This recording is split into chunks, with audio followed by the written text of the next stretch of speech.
Act 1, Scene 1. Flavius and Morellus enter and speak to a carpenter, a cobbler, and some other commoners. Flavius.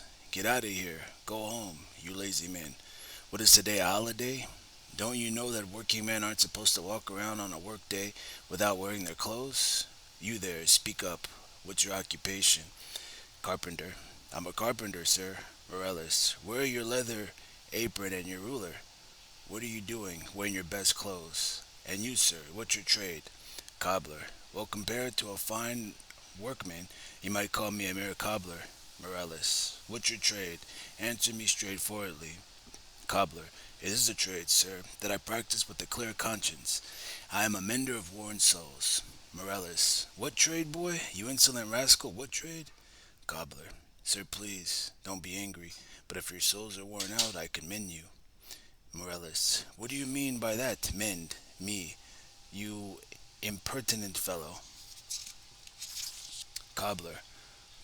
Cobble you, sir. Flavius. You're a cobbler, are you? Cobbler. Sir, I make my living using an awl. I stick to my work. I don't meddle in politics or chase women. I'm a surgeon to old shoes. When they're endangered, I save them. The noblest men who ever walked on leather have walked on my handiwork. Flavius. But why aren't you in your workshop today? Why are you leading these men through the streets? Cobbler. Well, to wear out their shoes and get myself more work. Seriously, though we took the day off to see Caesar, sir, and celebrate his triumph. Morellus. Why will you celebrate it? What victory does he bring home? What foreign lands has he conquered and captive foreigners chained to his chariot wheels? You blockheads, you unfeeling men, you hard hearts, you cruel men of Rome. Didn't you know Pompey? Many times you climbed up on walls and battlements, towers and windows, even chimney tops, with your babies in your arms, and sat there patiently all day, waiting to see great Pompey ride through the streets of Rome.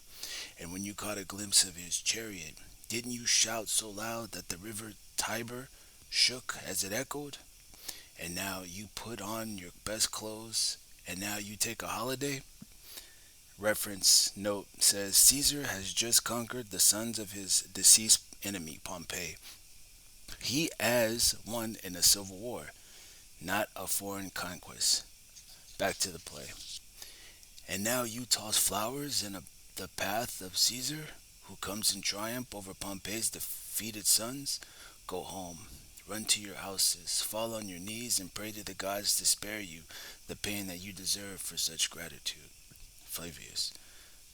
Go, go, good countrymen, and make up for having done wrong. Gather up all the poor men like yourselves, lead them to the Tiber, and weep into the river until it overflows its banks. The carpenter, cobbler, and all the commoners exit. Well, what ought to move even the most thick-headed of them? There they go, feeling so guilty they're now tongue-tied. They don't have a thing to say. You go down toward the Capitol, and I'll go this way. Undress the statues if they're decorated in honor of Caesar. Morellus, can we do that? You know it's the feast of Lupercal. Reference. The Feast of Lupercal is an annual celebration to honor the Roman god Lupercus, called Pan in Greek mythology. Back to the play. Flavius. It doesn't matter.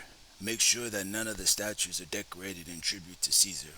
I'll walk around and force the commoners off the streets. You do the same. Wherever the crowds are thick, if we take away Caesar's support, I'll have to come back down to earth. Otherwise, he'll fly too high and keep the rest of us in a state of fear and obedience.